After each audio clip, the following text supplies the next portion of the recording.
Hey, what's going on, guys? Welcome back to another video. It's Gone in 60 here.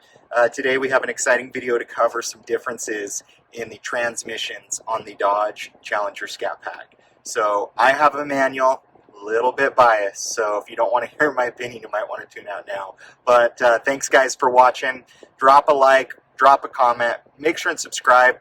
Turn that notification bell on. We are pumping out videos like crazy, so thank you guys so much for the support, and we'll jump into the differences.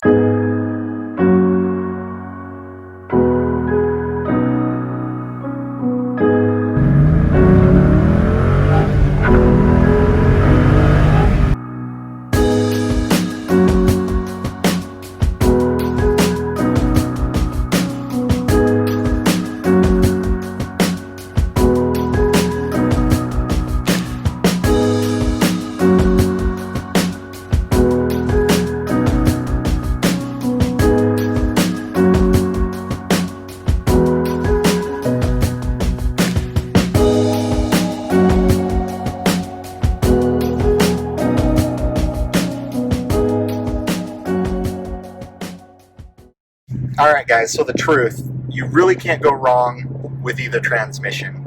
Whether you're going with a ZF 8-speed automatic or if you're going with a Tremec 6-speed manual, there really isn't a bad option. They're both awesome transmissions. In full transparency and full honesty, the automatic is going to be faster. I can't lie to you guys about that. Back with old muscle cars, manuals used to shift faster than an automatic would, way back in the day with the old Challengers, with the old muscle cars.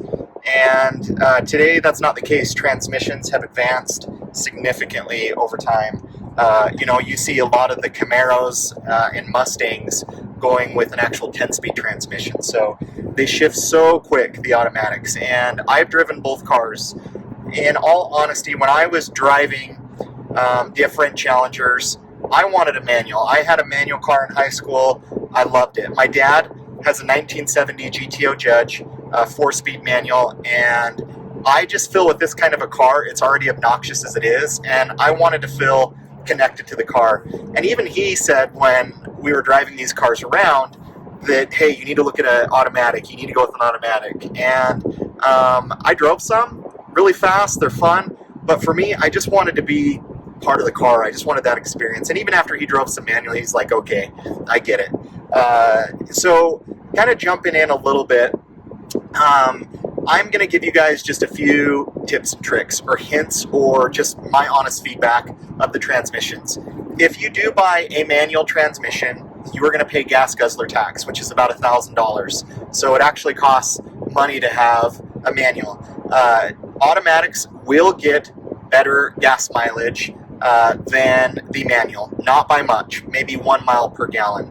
I actually have gotten up around 23, 24, just cruising at 6-speed down the freeway. And honestly, for a car with almost 500 horsepower, that's pretty freaking sweet. So I think there really isn't a difference when it comes to gas mileage. If you're concerned about gas mileage and which transmission gets better gas mileage, do not buy a Scat Pack.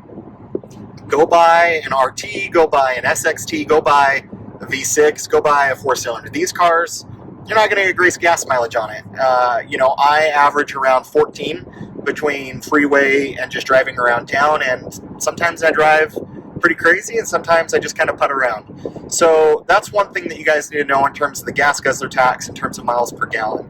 The second thing that you guys should know is the manual is actually really easy to drive. I know people get concerned, this is my daily driver.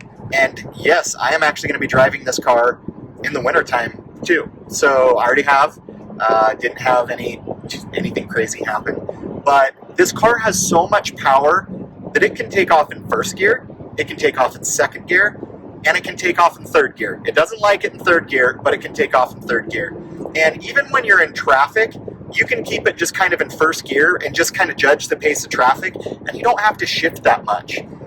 The throws on the manual transmission are really long, meaning they're not just like super short shifts as you kind of go through the gears. They're actually really long shifts, and I actually really love it. What I love about Dodge is it is so like the muscle cars of old. Like, I just love that they kept everything and just updated it, just updated interior, updated looks. But like the feel of driving it, it's a big car, it's a long car, it's wide, it's heavy, it's loud, it's fast, and when you're shifting through the gears, it is like driving an old muscle car. And I can say that after driving my dad's car. So these gears, when you're in them, you can stay in them for a long time. When you're in the freeway, you don't have to downshift to go around anybody. Like, you can keep it in fifth.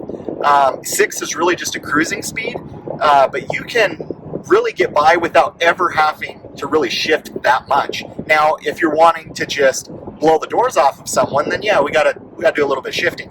So they're actually really easy to drive, and that's a myth that I want to tackle, is that the manual is actually really easy to drive. Because of the power of this car, it's very, very doable. There are times where I stall the car out. I'm not gonna lie. I pull up, to the stoplight, and I might be in third gear, and I didn't just time kind of the release of the clutch and the gas very well, and it dies off. I don't start off my car in third gear. I usually always start off in first. But there are those embarrassing times, and you kind of have egg on your face, especially when you have gone in 60 on your license plate and Instagram and YouTube stickers on your car. Like, you probably better know how to drive a car pretty well. So another thing that I want to touch on with the manual is when you first get it, you are going to notice that it is not very smooth to shift in street mode. When I first got this car and I was shifting in street mode, I was like, man, it kind of catches. It's not very smooth.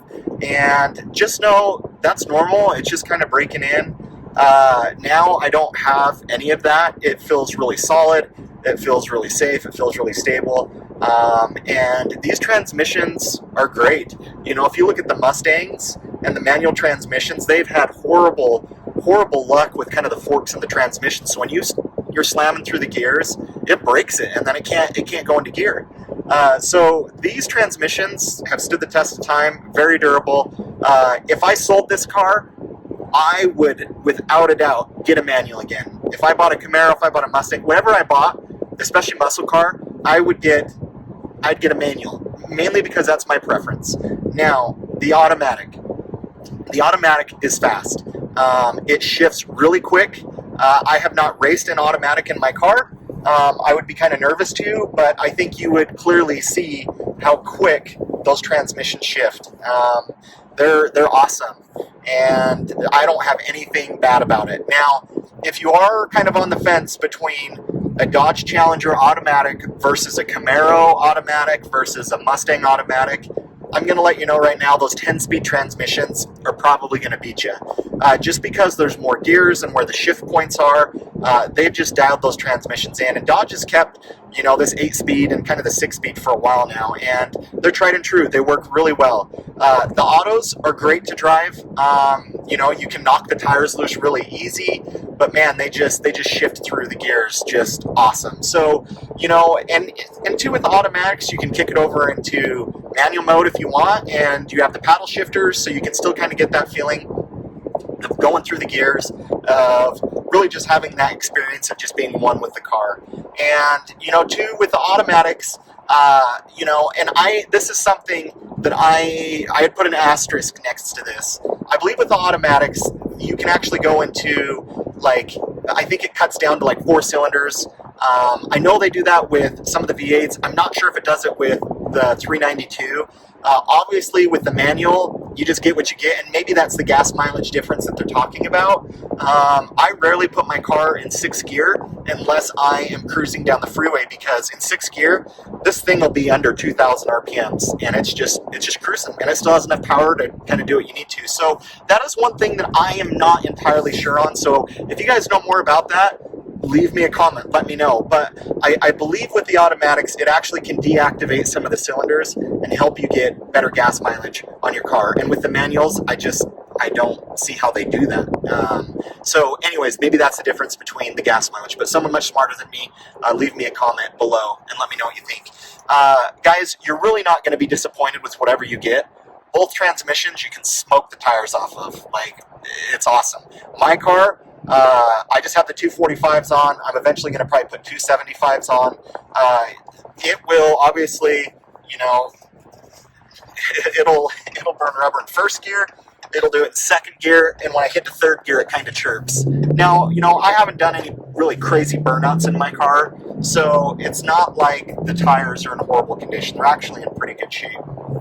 So, you know, with automatics, I've driven them. Man, they're fast, they're squirrely, they're awesome, and you guys are gonna love.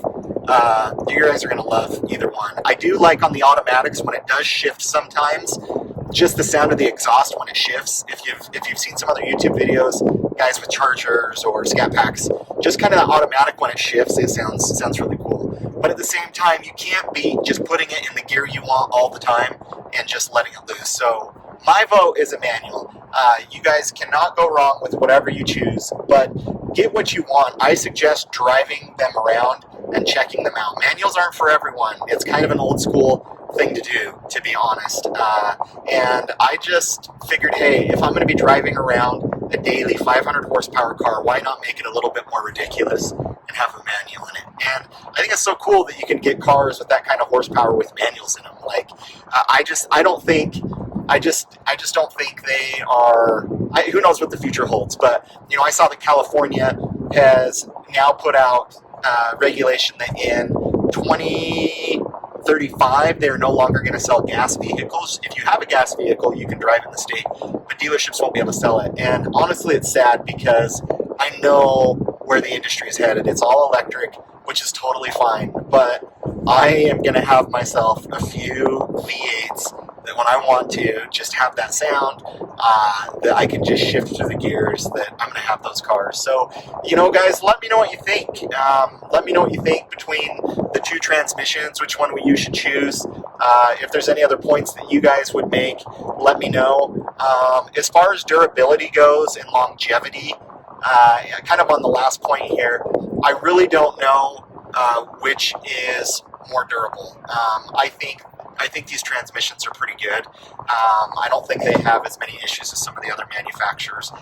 If I had to bet, or if I had to guess, maybe the 6-speed has more longevity to it, but I just think that's a myth. That's just for me growing up and just thinking, hey, manuals they just do better. I don't know, they just last longer. But anyways, guys, thanks for tuning in today. Really appreciate all the support on the channel.